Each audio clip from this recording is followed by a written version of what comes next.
You had quite the run at Zoom, and you were there at what many historians would call an inflection point. And so I want to go back to March of 2020.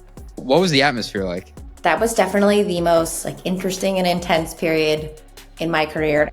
And we're watching our web signups go 3 to 4x per day over the course of 10 days. It went from, I think, 10 to 300 million over less than 30 days. And so we started to see it in our signups data first, and then in our actual kind of credit card accounts and the PLG motion. All of a sudden, we had a 1 million support ticket backlog. It was a shocking time to kind of just take in that many customers at once. The 40-minute limit for Zoom, I've wanted to ask somebody for so long. Where does that number come from? Because it is highly specific. It's longer than a 30-minute meeting, but it's not long enough to be a 45-minute or hour meeting. Is this thing on? Yesterday's price is not today's price.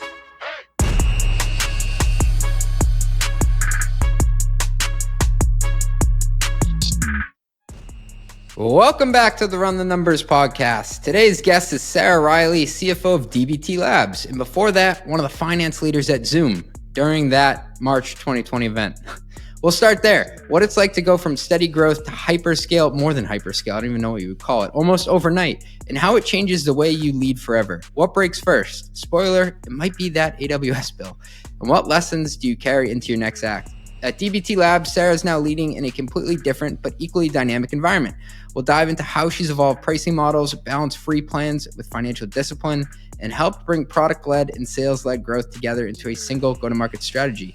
We'll also dig into one of her favorite frameworks, Helmer's 7 Powers, and how it shaped her decisions at DBT Labs and beyond. If you're into strategy, systems thinking, or just want to hear how a finance org can move fast and stay in control, you are in the right place. Plus, the lightning round, what she's using DBT for in her own team, her most recent tool purchase, and the most ridiculous expense anyone's ever tried to sneak through. All this and much, much more after a short word from our sponsors. As a CFO, you're expected to bring clarity to everything, including how your company manages ownership. The tools you use should make that easier, not harder. But when they come with hidden fees, data you can't always trust, and support you can't rely on, you end up with more frustration than clarity. That's where Pulley comes in. Pulley is the cap table management platform built for finance leaders who need accurate, decision-ready data from a system that works for your business, not against it. With Pulley, you get intuitive workflows, audit-ready reporting, and support you can count on, all backed by predictable pricing you can plan around, so you can stay compliant and make smarter decisions about your company's future. Manage everything from fundraise modeling to ASC 718 reporting to custom liquidity programs, all on one trusted platform. Hundreds of high-growth companies like Linear, Fathom, and Runway trust Pulley to help turn ownership into a strategic advantage. And joining them is now easier than ever. You can switch to Pulley in as little as 5 days. And for a limited time, they're offering 25% off your first year. To claim your exclusive offer, visit pulley.com/mostlymetrics. That is pulley.com/mostlymetrics. pulley.com/mostlymetrics. This episode of Run the Numbers is brought to you by Navan, the all-in-one travel and expense solution. CFOs and finance leaders, let's be honest here. Your T&E process is broken.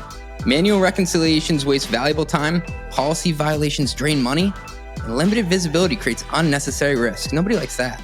Navan cuts through these problems, giving finance teams the clarity and control needed to close with confidence, faster and with fewer headaches. Connect your existing eligible Visa, MasterCard, or American Express cards directly to Navan and keep all your card rewards and banking relationships. Get real-time expense tracking, automated policy enforcement, and AI-powered reconciliation that works. Companies like Anthropic, Unilever, and Zoom trust Navan to manage travel spend smarter and increase compliance. Are you ready to modernize your T&E process? Visit navan.com/runthenumbers for your demo today. That's navan.com/runthenumbers. Tell them CJ sent you. They'll hook you up. What does the future hold for business? Ask 9 experts and you'll get 10 answers.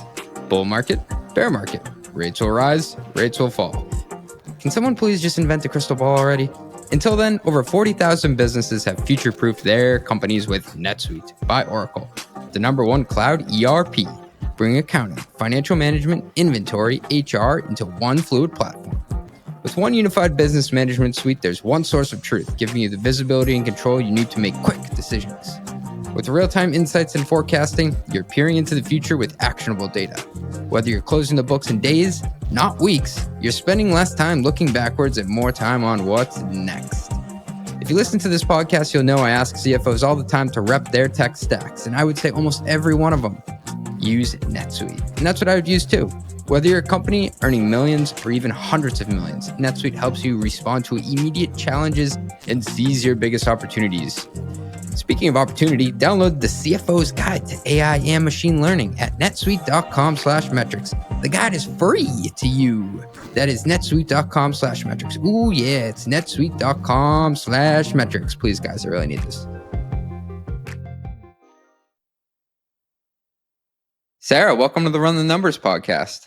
Thanks, CJ. I'm excited to be here. So I've been a DBT Labs customer before. I know the product firsthand. We're going to talk about that quite a bit. But before we get there, I want to rewind the clock a bit because you had quite the run at Zoom, and you were there at what many historians would call an inflection point. And so I want to go back to March of 2020. Take me through that moment and the unpredictability and just what was the atmosphere like? That was definitely the most interesting and intense period in my career. And I think for us, it actually probably started in February. So Zoom had a massive engineering team over in China. Even then, we talked to our counterparts and they'd say, hey, I'm going home for Chinese New Year.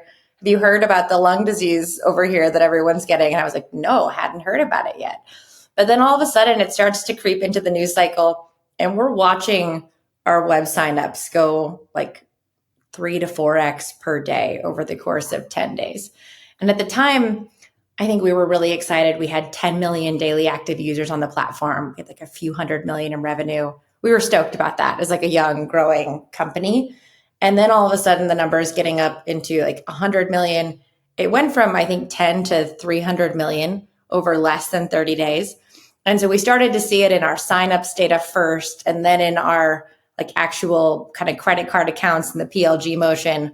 All of a sudden, we had a 1 million support ticket backlog. It was a shocking time to kind of just take in that many customers at once.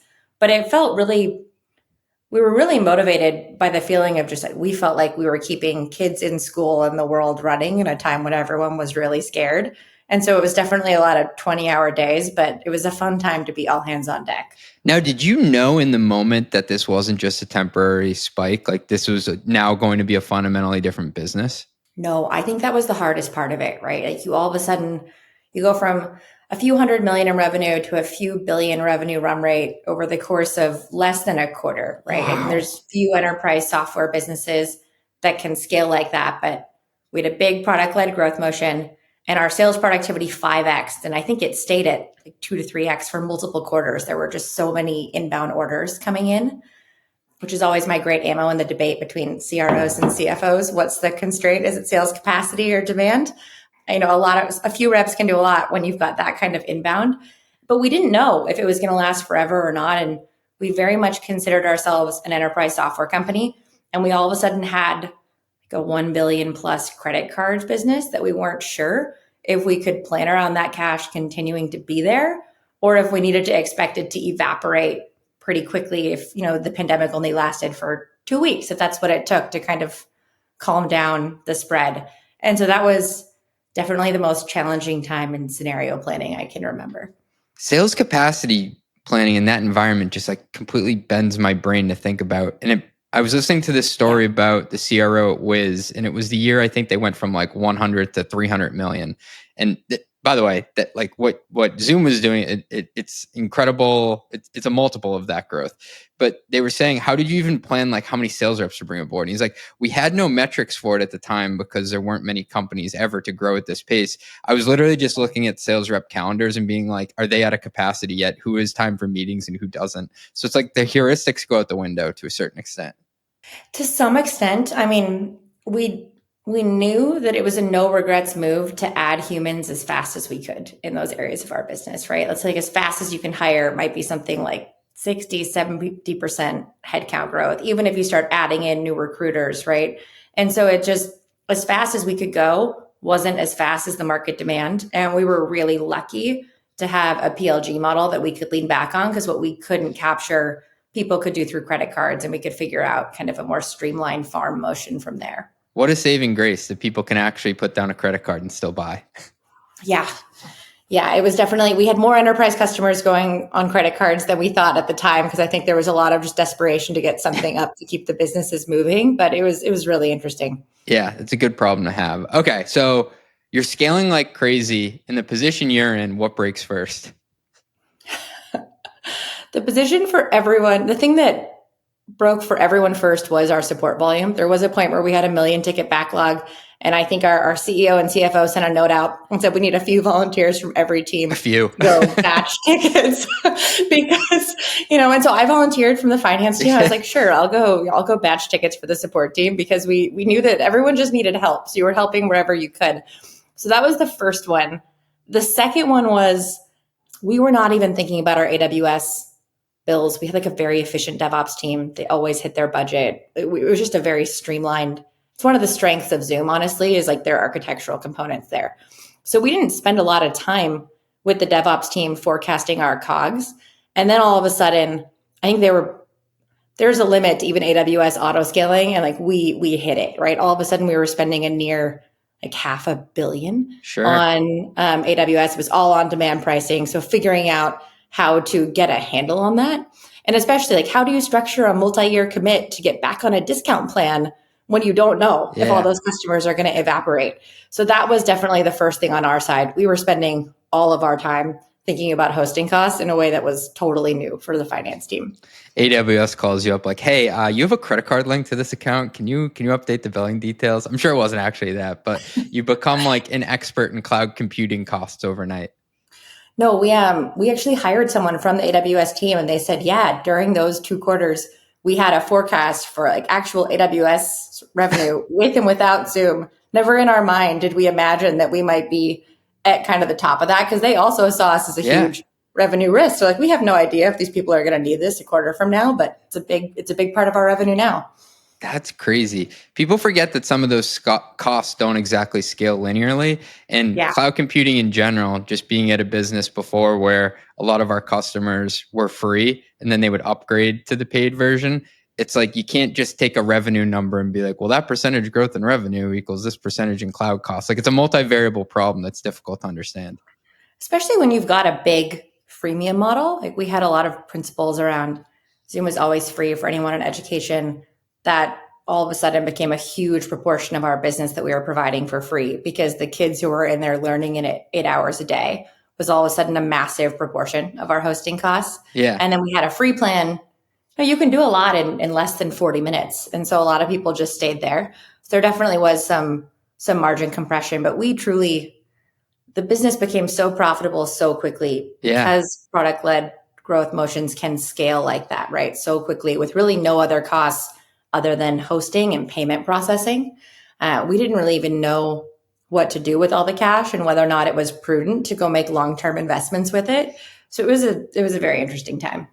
Hey, so sometimes I'm like a dog that sees a car going down the street and you have to run after it. The 40-minute limit for Zoom, I've wanted to ask somebody for so long. Where does that number come from? Because it is highly specific. Like, it's longer than a 30-minute meeting, but it's not long enough to be a 45-minute or hour meeting. I don't know. That's one of those. It's like a mystery of life to me.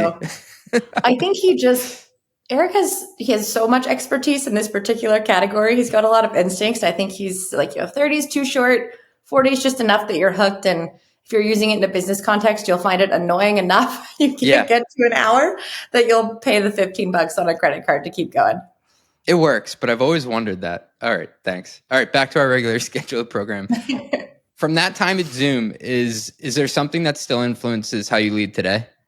I have a lot of gratitude for that time period, because I think that finance people can kind of get stuck working in like a particular phase of a company, right? You're either an early stage person doing a lot of thinking about first order problems, or a scaling person kind of keeping all the trains moving at the same time. Or you're a person who works in lower growth environments. You put on your private equity hat and you figure out how to make it a really strong, viable business in that kind of third, slower stage of growth. And I think often we specialize in one. And I kind of got to see all three over the course of 4 years. So it definitely extended the time horizon over how I think about our business in a way that was really valuable for me, having only been in growth companies before that, never really seen hypergrowth, never really seen kind of the contraction on the other side of it. But I think more than anything, it taught me to be more strategic with M&A. I think there was a period where our stock price ratcheted up.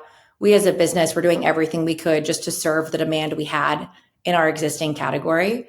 And I think that the idea of taking on a major acquisition seemed like too much, right? How could we possibly take on more when we're dealing with that much? But there's also kind of finite moments where you have a lot of market power and an opportunity. And I think that we probably could have done more inorganically. And now being in a space where the data space in particular, I think is very fragmented. There are a lot of M&A opportunities. I definitely am more strategic about the build versus buy conversation because of my time there. Hey, thanks for listening. We'll be right back after a word from our sponsors. Ready to plan confidently, close faster, and report with accuracy? Here's what sets Planful apart. Imagine purpose-built solutions for every department, from FP&A to accounting, marketing to HR, all with built-in financial intelligence. It's easy to implement Planful in just weeks with minimal IT involvement, enabling seamless collaboration across your organization's key financial workflows. Best of all, Planful grows with you. Its unmatched scalability ensures that no matter how fast your business expands, Planful can keep up. See why over 1,500 customers worldwide choose Planful as their flexible, user-friendly, end-to-end financial performance management platform. Visit planful.com/metrics to see how you can elevate your team this year with Planful. They will hook you up. It is planful.com/metrics. Tell them your boy CJ sent you. Planful.com/metrics. If you're a CFO trying to keep up with usage-based billing, complex contracts, and a finance team drowning in spreadsheets, listen up. Meet Tabs. Tabs is the AI-native platform automating contract to revenue for finance teams that are scaling fast. Whether you're selling custom terms, usage-based pricing, or a mix of PLG and sales-led, been there, Tabs turns month-end chaos into clean cash flow. It's like having a controller that never sleeps and a billing analyst who actually understands your pricing model. No more manual reconciliations, no more late-night close deadlines, just clean data from contract to cash. It used to drive me nuts that we do all the work to close the books inside our ERP in our FP&A tool, and then we had to export the most important part, revenue, to this janky spreadsheet and manually calculate what we did that period. And don't even get me started on the back of the envelope calcs we did to get to ARR based on all the unique contract terms we had floating around. Our investors would wince if they knew. Let's be honest, legacy systems here are not going to cut it, folks. Tabs is the system I wish I had in my CFO days. Fast-growing companies like Cortex, StatSig, Cursor, and others are already using Tabs to instantly generate invoices from any contract, automate RevRec, cash application, and get finance out of manual mode. If you want to automate the mess and fix the way money enters the building, baby, go check out tabs.inc/metrics. Again, that is tabs.inc/metrics. And if your team's still closing the books like it's 2015, now's a good time to upgrade. Hey, metrics fans, let me ask you something. Do you know what keeps CFOs and finance teams up at night? Well, it's not the complex analyses or forecasting models. It's the mind-numbing tasks of chasing receipts, reconciling expenses, and juggling 5 different systems just to track company spending. I was talking with a finance leader last week who calculated her team was spending an astonishing 20 hours weekly just on expense administration. That's nearly 1,000 hours annually on low-value tasks. That's why I'm excited to tell you about Rippling Spend. Rippling Spend is the only platform that automatically handles your entire company's spending in one unified system. What makes it different? It's built on Rippling's workforce platform. So when org changes happen, like someone getting promoted or changing departments, all approval workflows, access permissions, and policies update automatically. Picture this. When your marketing director goes on vacation, expense approvals don't sit in their inbox waiting for their return. Instead, they're automatically routed to the right backup approver. No manual delegation needed. Meanwhile, your finance team gets real-time visibility into all company spending with no more month-end surprises. As a Run the Numbers listener, you can get an exclusive demo showing exactly how much time your org would save. Just visit rippling.com/metrics to learn more. That's rippling.com/metrics. Do it, guys. That is fascinating. It's like there's so much going on, but at the same time, you want to strike when the iron's hot. When there's an opportunity where you can gobble up more market share, especially in TAM areas that are adjacent to you. But it's like you got so much going on, making the main thing the main thing. It's hard to also shift your focus and bandwidth to like taking advantage of that. Yeah, and that's exactly when you need to, right? And that's the tough piece of it. It's kind of peaks and valleys. But imagine the companies that Zoom could have gobbled up when it had a $500 share price, which wasn't a flash in the pan. There was a few quarters where that was there. And so I think about that a lot. That's just sage advice for anybody listening too who's thinking about using their share price as currency. Like when you're on the upswing, that's a great time to buy things with yourself. Yeah, and to de-risk too, right? I even coming back to we had $1 billion of consumer revenue. We didn't really know if that was going to be sustained business, but it was baked into our multiple, right? And a way to de-risk the contraction would have been to go buy something else in the enterprise space to strengthen our position. But that would have required us like doubling down during the most chaotic time of the business. And who knows if that's even really possible. But I think with 2020 vision, there's a lot of opportunity there. I love that analysis. All right, so I want to segue this into talking about how you've evolved your pricing model and some of the go-to-market strategies that you employ at DBT. But maybe first, just for the benefit of listeners, can you give like the 30-second overview of what your company does and what it sells? Yeah. So DBT Labs it's data development software. We're kind of the standard in data transformations. We have an open source product that lives atop your various data warehouses, and you can use it to apply software development best practices to the development of data, right? So like testing, CI/CD, integrations with Git, a lot of the things that software engineers kind of take for granted is like, yeah, of course, this is how you build software, was not how data was developed. It was very like bespoke coding protocols. It was really challenging to audit. Our goal really is to make your enterprise data bulletproof, easy to contribute to, and to make it so that more and more people can be a part of that development process versus just super technical data engineers, which is kind of, I think, what originally created that concept of data as a black box. That totally checks out. And to someone who ran FP&A teams and the BI team, the way that I always looked at it is like you made the data that we had, which was very complex, more malleable, so more people could get their hands on it and actually turn it into insights. Yeah, and that's, it starts out going from, okay, you needed to be a data engineer and have engineering skills to you just needed to know SQL. And now we're getting to the point where like, actually you can do a lot with drag and drop. You can use a Copilot and maybe have like a basic SQL understanding versus a strong one to contribute. The barrier to entry gets lower and lower. And I think that's the hope is that continues to happen, that, more and more people can navigate with ease versus everything needing to funnel through a few members of the data team for like really basic questions. It kind of empowers your self-service as well.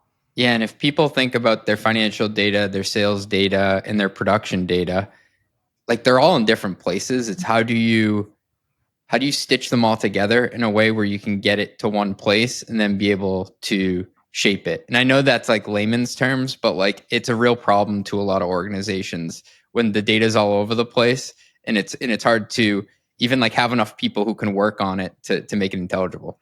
It's also, I remember in kind of my prior IPOs at Okta and Zoom, as we were setting up our non-GAAP metrics, all the work that went into auditing those if they came from the data warehouse, because no one was really as confident in them, right? As if it came straight out of Salesforce or something that the end user understood. They were like, I don't know, all those SQL queries, I don't totally trust it. Something could break. So we put a lot of energy into auditing it. And those were all companies who were not using DBT and didn't have a lot of these practices in place. And then now that I'm at DBT, if someone asks, why did this metric change? Like we can just point to our Git repo. I've talked to customers who IPO'd in the last few years and said, yeah, we just gave our bankers the Git repo for our non-GAAP metrics. And we're like, this is it. It's how it's worked. Nothing has changed. We've got DBT documentation for it. It's cool to think about how it layers out from like just beyond your data team into the other organization. I think finance is a really like natural second step. And honestly, a lot of the reason I took this job is because of the pain in data. And I think it's something that CFOs typically didn't spend that much time thinking about until they started realizing how much it influences their AI strategy over the last 12, 24 months. Yeah.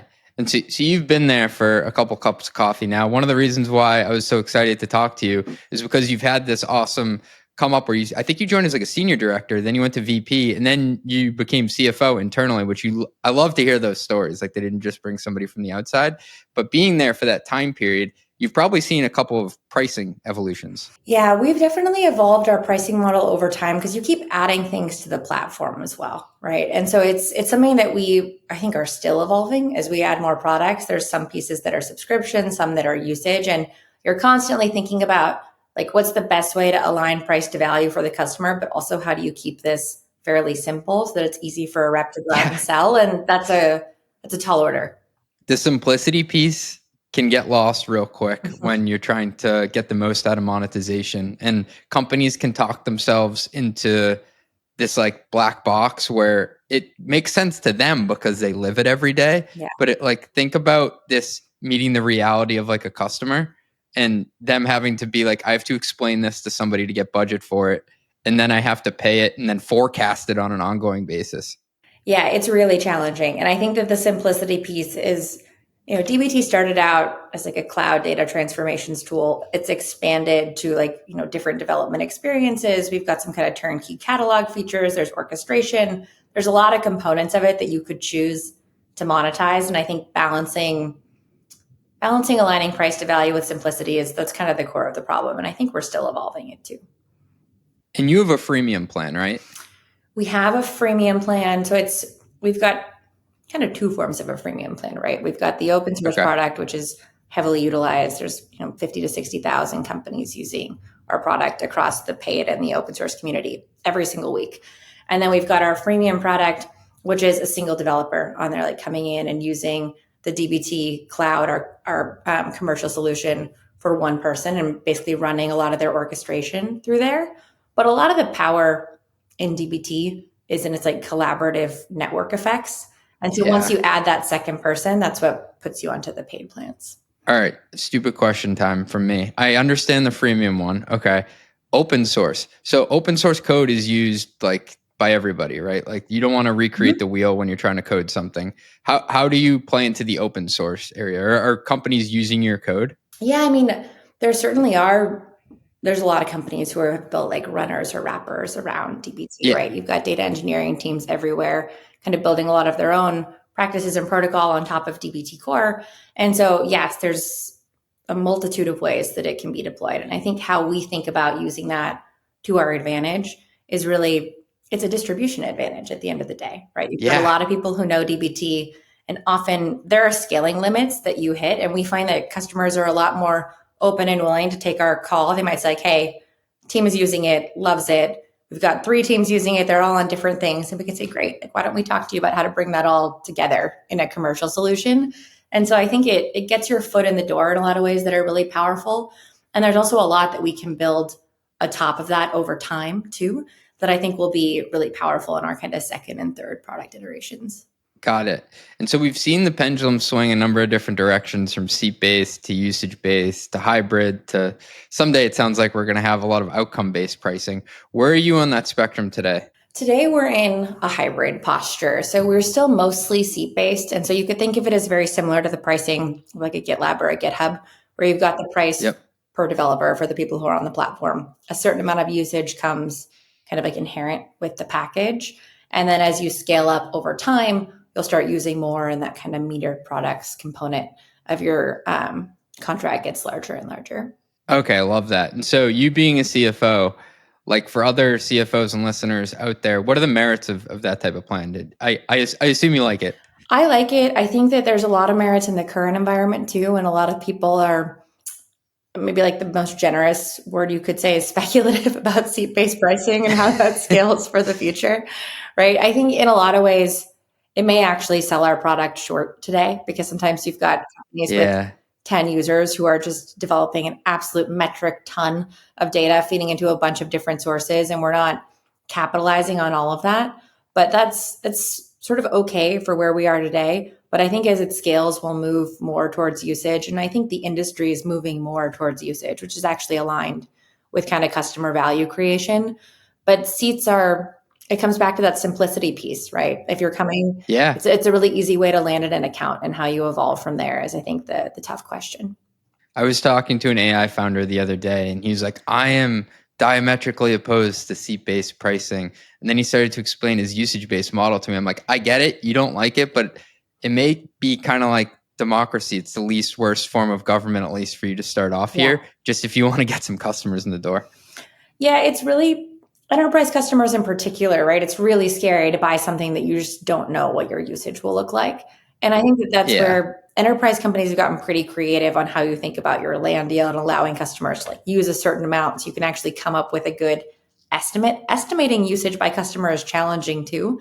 And it can become a really high calorie sales process if you're pure usage and you don't have a very sophisticated approach to assessing what your customers will need. If you're not pretty accurate there, your reps are going to be on the phone all the time, sometimes with pretty unhappy customers.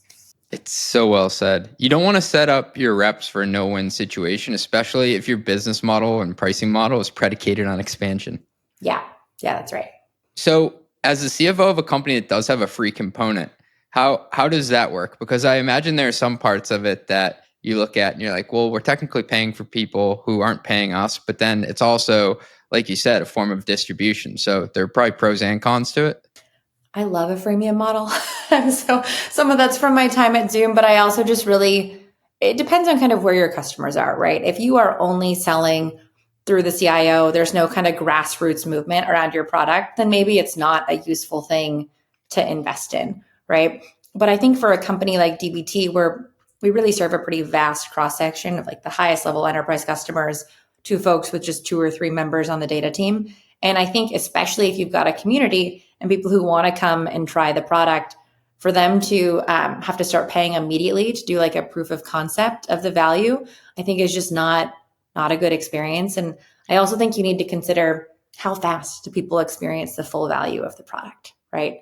And so do they get it in, is a 30-day trial going to be enough? Do they need a little bit more time? For us, that gate between 1 and 2 users, one person coming in and really seeing the full value of the product is actually a pretty low cost investment for us in the amount of pipeline that it creates on the other side.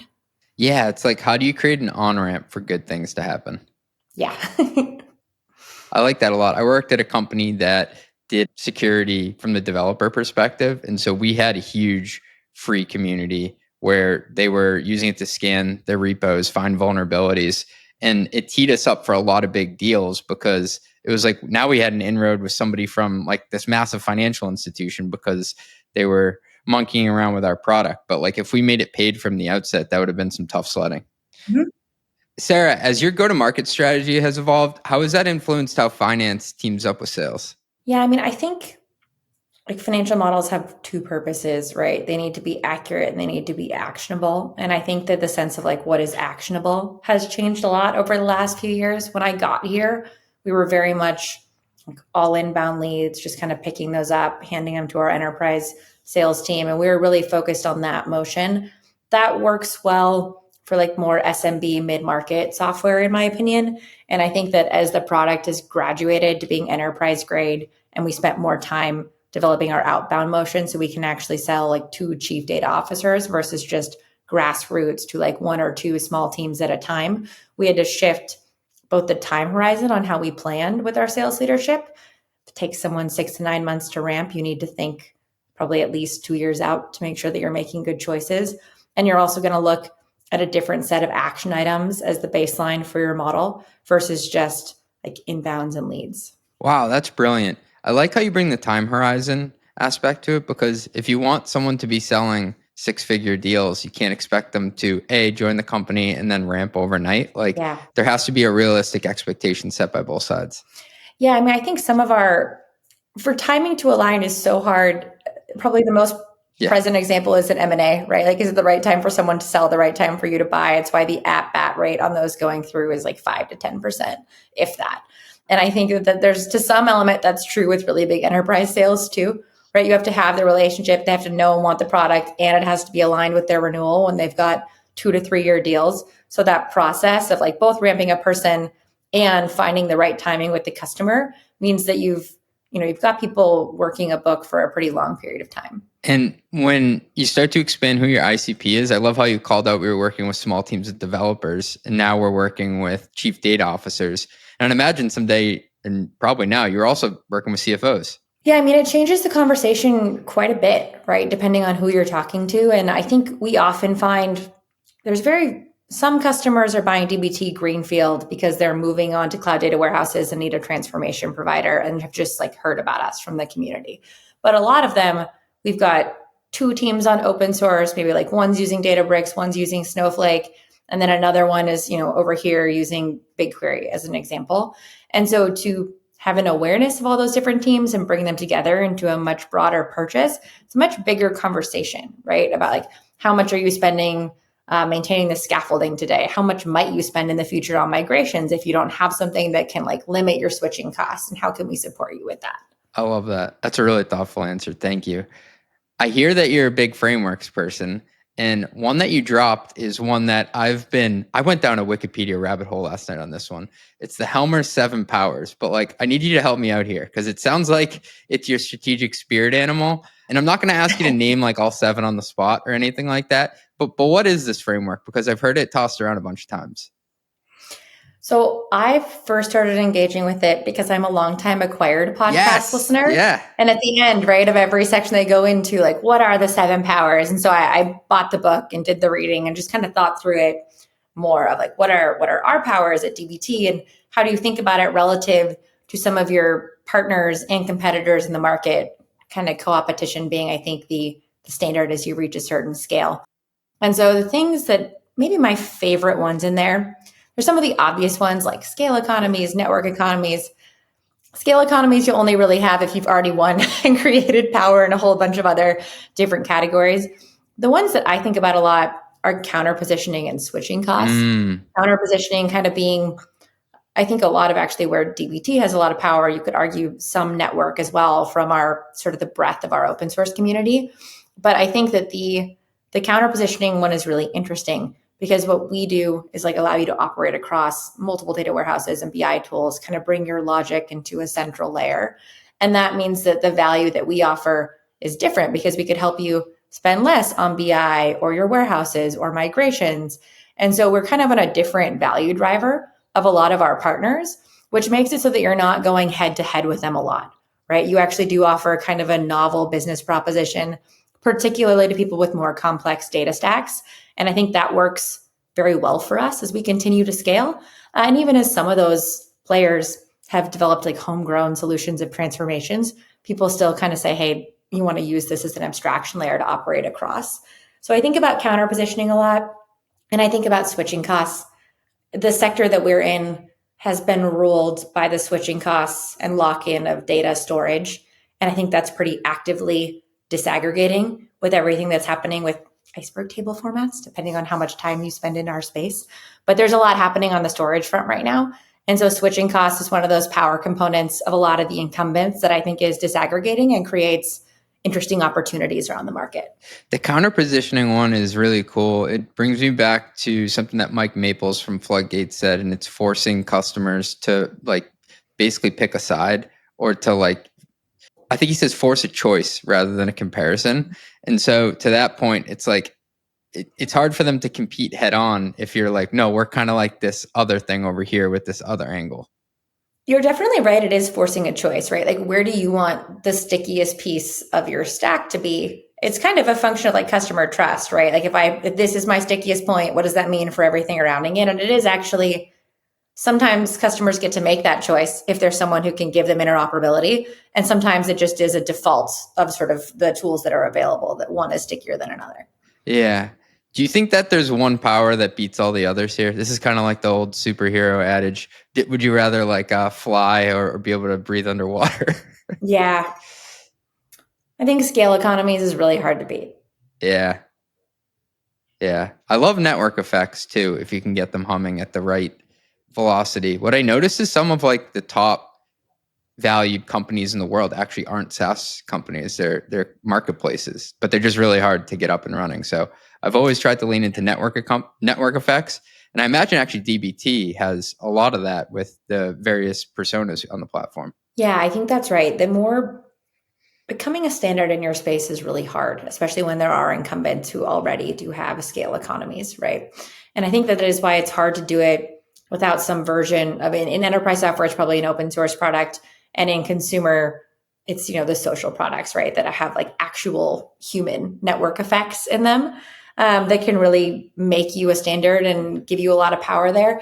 I think that is why, open source companies, they've got a lot more kind of to step function or nonlinear growth over time, but there's a lot of additional challenges that come with it as well. All right. So everybody, you got to upgrade your reading list to Helmer's 7 Powers. I did read Porter's 5 Forces my freshman year in college, but I have to brush up on that as well. I know, me too. I listened to Acquired Enough. I was like, you know what, 7 Powers. And after I read it, it's pretty succinct. And I think if you're a finance person, the way that it's framed is it's really resonant and easy to digest. And is the idea that you want to stack them over time so you have multiple powers stacked together? Or is it like you pick one lane to differentiate? I think it'd be challenging to have all of them. You probably have to, like, having one like in a high concentration is probably the most valuable thing. And I think that there's a lot that have 2 and you could kind of debate, but there's typically one. It's kind of the business version of Strengths Finders. Have you ever read that book? It's like, know where you have a lot of strength and power and just lean into that to amplify it versus try and have them all. I always find that an interesting take when people are like, what are your skills? Okay, lean into your strengths. Don't try to be good at the other stuff. I'm like, that is one way to play it. Yeah, totally. I get the vibe that you're a big systems thinker. Where does that come into play building a finance org at DBT? That statement, be allergic to toil, really resonates with me, right? So at the time, your point was I joined DBT when I was, a much more junior person there. I was their first FP&A hire. And I brought on one other person and I just kind of said, I've been doing this job for over 10 years. I'm not really willing to like manage a Google sheet of headcount. And so I'm going to build a planning system first. And I think that what we did is we invested in a lot of kind of our big kid or like even mid-sized kid systems earlier in our process so that the manual work didn't proliferate the way that it often does as a lot of companies our size. And I do think that's allowed us to be pretty nimble as like a G&A organization. The fact that we had NetSuite and a financial planning tool and like good expense systems really early in our life cycle. I think a lot of people, their default plan is I need a person to manage this process versus what should the system be? And then like, does that actually require a person to manage it? I think a lot of CFOs are of the mind, like if you need to cut back, you just cut your program expense. I don't believe that, right? I think you need to look at your systems and their integrity and figure out where to invest there first, and then have the right people around those to steward them forward versus people first and then kind of stack as supplemental. I'm going to do an extremely cringeworthy thing, and that's to talk about a framework using another framework. But I think to be like a systems thinker, if you think about like the Eisenhower matrix, a lot of times you have to lean into the things that are important but not urgent. And so you have to like think like, oh, we need NetSuite like in 18 months or in 12 months. I'm going to do that today, even though I have a fire burning like in go-to-market that I have to solve. And it takes like a really big person and a patient person and a forward-thinking person to lay that groundwork. Yeah, I think we made a lot of those like important but not urgent choices really early. And now as the business has grown, it's like helped us scale with them pretty well. It definitely, as we add in additional layers of complexity, we probably need to take a step back and re-implement some of that important but not urgent mentality to our systems. I think there's a next wave coming, but I think that's exactly the right frame of mind for how to approach it. Yeah, you got to lay the tracks down. I think you also have to know what good or great looks like in order to do it. Yeah, I think that's right. I've been at companies where our systems were great, and I've been at companies where we did everything manually. And it just, once you can kind of find yourself in a death spiral of manual processes where you just really don't have a way out of it without doing like big concurrent investments. And it's really hard to step back. So I do think getting people who know how to build that early and their inclination is like they take pride over having a small, highly performant team versus being empire builders is important. If like even one of your first few hires is an empire builder who's just going to go into, I want my team to be the biggest, you can have a problem. Sarah, I am so glad you brought that up because that's often the foil to someone who's a big systems thinker. It's someone who wants to build a fiefdom. Yeah. Like, look at this org chart. I got 120 people reporting to me. It's like, yeah, well, I've always thought it was cooler to have like a small team of like ninjas or assassins that can go out and like my team of 5 can beat your team of 50 any day. Absolutely. And it's wild to be at a startup and not have that mentality, right? Like we're here to be ninjas. Yeah. Yeah. That's cool. Well, I guess to that point, how do you support the business to move really fast and iterate quickly without breaking the operational controls? Yeah, I think, and admittedly, it's something that we still struggle with too. But like, obviously, prioritization is a key thing. Like, what's the most important things to you to get done, and what's the right order? But I think it's really easy to say we're early. We've got a massive TAM. We want to try 10 things, right? And then maybe 6 of those things work out, but you've got 4 just like manual processes that you keep maintaining because they died on the vine, right? That's the real risk of these things. And so I'm a big believer in, if you're going to pilot a few things for the sake of like move fast and break things, you have to go on manual mode for the sake of trying it out and getting it done. I hate the word manual, but I know it happens for the sake of supporting the business. Gate the number of things that you're piloting and have a really early discussion on what are our off ramps, like what's the date, or we'll say, this is what success looks like. This is what, a failed pilot looks like. And then like, when's the moment when we call it, so that when that conversation comes up, it's not emotional. And I think that that's like managing the feelings around saying, okay, this is a pilot that didn't work, making that okay is, that's actually pretty easy, but you have to be willing to have the conversation on off ramps early. That was like, I'm going to bookmark that, because if you don't create a healthy off ramp, people will get like, it's just us as people. We get emotionally tied to like, this is my thing. I built this. And that failing feels like failure to that person. And then they can go into this mental spiral of like, I don't know if I want another at bat of trying to create something from scratch again. It's also kind of where you place like the trust and integrity in the agreement, right? Like if our accountability to each other is that we tried, we agreed upon a decision point, and when we got there, we used the parameters we agreed on. Yeah. It's really easy to just say like, that went well because that piece went exactly how we designed it, even if the pilot didn't go how you wanted. Sarah, I've heard the term move fast and break stuff thrown around a lot. What's okay to break? How do you determine from the outset, like what break stuff means? I mean, I don't think that you can ever break trust with customers, right? You can't break like core compliance and accuracy in your systems. At least for finance is one of those functions where like 80% right is 100% wrong, right? Like 95% right is 100% wrong. And so I think there's like core systems and accuracy components that are unbreakable. Customer trust is obviously the other one. Security is another. Things that are breakable,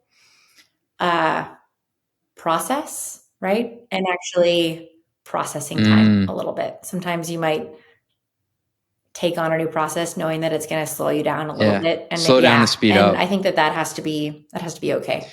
That totally resonates with me. Someone the other day was telling me, yeah, they use the phrase like move fast and break stuff. And then they were like, and this AP product uses AI and it's 98% correct. And they're saying it like, this is amazing. I'm like, what about the other 2%? Like that may not be something okay to break. How wrong is what you're paying? Yeah, these like absolute invoices or these dollar. I'm like, oh, well, it gives me some pause. But nonetheless. Yeah, AI and like finance and like sort of G&A teams broadly is an interesting thing to think about. I think agentic in those control functions is like quite far away. But what we've talked about a lot internally is like, how do you turn your team from like doers to reviewers? Can the first cut be done by a that's system? a soundbite. But the review and ownership is still borne by the system owner. And I think that feels a lot more accessible and makes people less nervous about experimentation. Doers to reviewers. I like that a lot. Yeah. Because you still want that human control at the end of the day. If you can get through a process faster using AI, okay, but you still want to have some eyeballs on it. You'd be amazed, like some of the stuff that you give AI that you think is really simple, and you're like, whoa, that is like way off. I know. It's actually a huge thing. It's, I think, one of the reasons people are investing so much in data right now is they're like, okay, the generative components of AI are really cool. It's great for natural language and like automating a lot of those human professional tasks. But when it comes to data-driven decision-making, the accuracy of like how it relates to your own data and how it sort of applies some of your own like governance and frameworks is still really, most people are underinvested in there. And then I think that's most companies' gate to like broader AI adoption at the current moment. Is there like a use case within finance that you think like, okay, this is a solid one already? Like it's here. For AI specifically? Yeah. I don't have a good answer for that, honestly. And I'm totally fine saying that. I think that first cut at some things, or like first cut at some analysis. I do think that market analysis is a good one. Like a lot of the AI research tools, that it might take someone on your team, a few days to go hunting and find that. I think that for market analysis and broader macro data sets, it's useful. But for internal operations, there hasn't been anything finely tuned enough yet. It's like lightly accelerating our basic processes, but not any meaningful full baked use cases. Some highlights that I've used it for is like a lot of times I'll say, well, what's the right way to calculate net dollar retention for this industry? And I'm like, can you go into these 20 S1s or 10 Qs and pull out the definition that the company uses?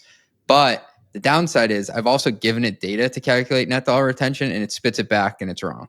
So I'm like, okay, you found me the formula, but like we're not fully there yet with the execution of like doing the math. Yeah, there's a little bit, you want to be able to plug it into like central definitions and frameworks. I think that's why model context protocols are so exciting to a lot of people, right? Is that you're starting to be able to access different applications, ways of saying like, this is what our logic means. And that can get you to a more finely tuned answer. But it does feel we're not that far off, but we're not far enough at the same time. It's funny you say fine tuned to our business model, because a friend said to me, because I was complaining about AI, he's like, if you had a new employee, like, what would you do? Would you give him a laptop on the first day? I was like, yeah. He's like, would you give him like a user handbook? I'm like, yeah. He's like, would you walk them through how you do business and what the main data points are? I'm like, yeah. He's like, did you help AI understand your business and give it enough data and explain the definitions? I was like, no, shouldn't it know that? He's like, no, dude, like you have to put in some of the work. No, the prompting piece is so important. And I think that's actually why we've invested a lot in our semantic layer and are continuing to invest in it. But some of the existing, here's how we define stuff, we as a business, right? And like, even you can look at usage data across your warehouse, right? Like, what are the most utilized data sets? What's, verified? You should be able to get to a spot where plugged into your enterprise data, it can actually get to a very, I would say like 98% plus accurate state. It's just not quite there. Someday. All right, Sarah, gearing towards a close here, I'm going to take you into what we call our long ass lightning round. So I ask every leader on the podcast, you're a successful person, but give me one thing you've messed up at work before. I think a lot of the reason I've gotten to where I have at work is because if there's like an unmanned problem and someone says, will you help with this? I'll say like, yeah, I'll help. But I also think that has put me in situations where I've spread myself too thin. I think the best feedback I've ever gotten from a boss is like, Sarah, you, in an effort to be a good team player, are letting other people be the B team. Like, you're not pushing them to be their best self by saying like, this is the boundary between my work and your work and what you owe me. And so I think boundary definition is definitely where I've made the most mistakes historically, and is probably something that I'm still working on being better at. Damn, that's a good one. Yeah. All right, next one. If you could tell your younger self something knowing what you know today, what would you tell her? Don't take everything so seriously. It's really easy to have everything be, extremely analytical and dense. But I think at the end of the day, all roles turn into business partnership roles, and investing more in your relationships at work is really, really important. And it's something that a lot of finance people don't do. And I wish I'd known to do that more earlier. Yeah. I found myself in many scenarios like end gaming of like what I was gonna, like, why was I working with that person? Because I was trying to get to a destination. And it wasn't like I was using them in a nefarious way, but it was like, we have this objective as a company to do this. I need to work with you to get there. And it was like, just like slow down and like build a better relationship. I wish I could tell myself. Totally. All right. More of a technical one. Can you walk me through your finance software stack? What tools does your team use to get the job done? On the revenue side, so billing wise, we use Stripe for our sort of self-serve motion, Salesforce billing for customer invoicing, and we then use Metronome for the usage-based component of our business. That's a lot of revenue systems. So we then use dbt to actually model all of those together and do RevRec. And so that's sort of our big revenue recognition source. We use dbt. I would actually say we take a pretty light approach to logic in our end systems. We bring a lot into the warehouse and centralize our logic there. So it's a very warehouse-centric approach to business systems in general. And then, our expense tools, we're just implementing Ramp and Zip for expenses and procurement. We use NetSuite as our ERP, and Pigment is our financial planning system. We were maybe one of their very first customers back in the day, but they're great. Nice. I've heard a lot about Metronome lately. Their name's been coming up a ton, especially in the usage-based world. Yeah, they're great. I think Pigment and Metronome both we adopted so early that the best practices weren't quite baked enough. We probably got some work ahead of us to get back to what is the more codified best practice, but they've been good partners. And I've heard a ton about the Pigment NetSuite combination, especially for enterprise companies using Pigment. Yeah, that's a really good one. And once again, what's your team using DBT for? Any quirky examples or things that are out of the box that you found it works well with? DBT is really interwoven across like all of our company systems and processes because we self-administer, and a lot of the company, like we don't have a centralized enterprise systems team yet. And so because that, a lot of people like get things into DBT, do the logic there, and then ship it back a little bit because it's our ethos and a little bit because it's what we know. So I think there's a whole bunch in the marketing ops and analytics space where we're doing a lot of our operations and kind of ROI work is all running through the data warehouse. We do RevRec there, which is definitely more unique. Even NetSuite and Pigment, we don't use a direct integration. We put it into the warehouse. We clean it up in DBT. Same with our headcount data. And we ship everything productionalized back into our planning system. That's beautiful. I was talking to Russell Lester, the CFO of Tropic Procurement Tool, and I was like, do you eat your own dog food? He's like, no. We drink our own champagne. I was like, okay. I love that statement. Eat your own dog food. It feels so bad to even say it. Yes. Drink your own champagne is way better. All right. Last one I got for you, Sarah. What's the craziest thing you've ever had someone try to expense? There's got to be like a crazy one from the Zoom days, right? There is. No, we were so frugal at Zoom. They're actually from the DBT days. One of our early user conferences, we had like circus performers on stilts walking around our user conference in New Orleans. And so we got a big bill for like the circus performers. And so that was one. And then I've had one enterprise event that were some NBA finals tickets, which were suspicious, but it did end up landing a big deal. So if that didn't land in a big deal though, that rep is wearing it. Totally. Sarah, this has been amazing. Thanks for being generous with your time. Awesome. It was so nice meeting you, CJ. Have a good one. Run the Numbers is a mostly LLC production. Yelling an intro by Fat Joe. Artwork by some AI thingamajig. Podcast and video editing is done by Cleancast at cleancast.io. Nothing said on this podcast is intended to be business or investment advice. It's the sole opinion of me, a guy who feeds his dog too much ice cream and has a history of net operating losses, LOL. If you like this podcast, please hit subscribe. It would mean a lot to me. And also check out mostlymetrics.com. That's my newsletter where I explore business models and financial metrics. Thanks for riding with me. Share this with your friends. Peace.